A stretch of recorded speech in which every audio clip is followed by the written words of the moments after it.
আজ আমি একদম রেডি হয়ে বেরিয়ে পড়েছি, কারণ আমি আজকে যাচ্ছি দিদির বাড়িতে শুভদার জন্মদিন উপলক্ষে। আর সেটা কিন্তু একদম সারপ্রাইজ দেওয়ার জন্য। আর দিদিও স্কুল থেকে চলে এসছে, আর আজকে আমি কী ড্রেস পরে গেছি সেটাই দেখার জন্য ভিডিও করে দেখলাম যে আমি আজকে সবাইয়ের দেওয়া কিছু না কিছু পরে এসেছি। তারপর আমি আর দিদি চলে গেছিলাম একটা শপিং মলে, সেখান থেকে আমি শুভদার জন্য একটা টি শার্ট নিতাম সেটা দেখার জন্য। আর এই যে এখানে চুজ করা হচ্ছে একটা টি শার্ট, আর এই টি শার্টটা পছন্দ হয়ে গেছে আমাদের, তাই এটা নিয়ে নিলাম। আর এরপরে চলে এসেছিলাম কেকের দোকানে, সেখান থেকে নিয়ে নিয়েছিলাম আমাদের পছন্দ মতো একটা কেক। আর তারপর বাড়ি গিয়ে কি কি হচ্ছে সেগুলো দেখতে থাকো। আমাদের নতুন বউ এটা নতুন, হ্যাঁ, কারণ এর আগে তো সব শাঁখা পলা সিঁদুর ছাড়াই ছিল। বিস্কিট নিয়ে বসে আছে, খাওয়া হয়ে গেছে তো, চা খেয়ে বসে আছে কাজ সেরে।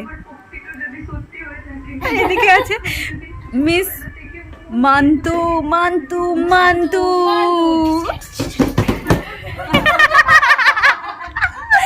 এদিকে আছে দিদি, আর এদিকে আছে আমি। আমাদের সন্ধ্যাবেলার টিফিন হচ্ছে চিকেন মোমো, তার সাথে এখানে আছে স্যুপ, আর এই যে চাটনি চাটনি চাটনি ঝাল ঝাল লাল লাল। জায়গা ঠিক তাই তো না, তুই আর এই ভালো হতো। চলো চলো চলো।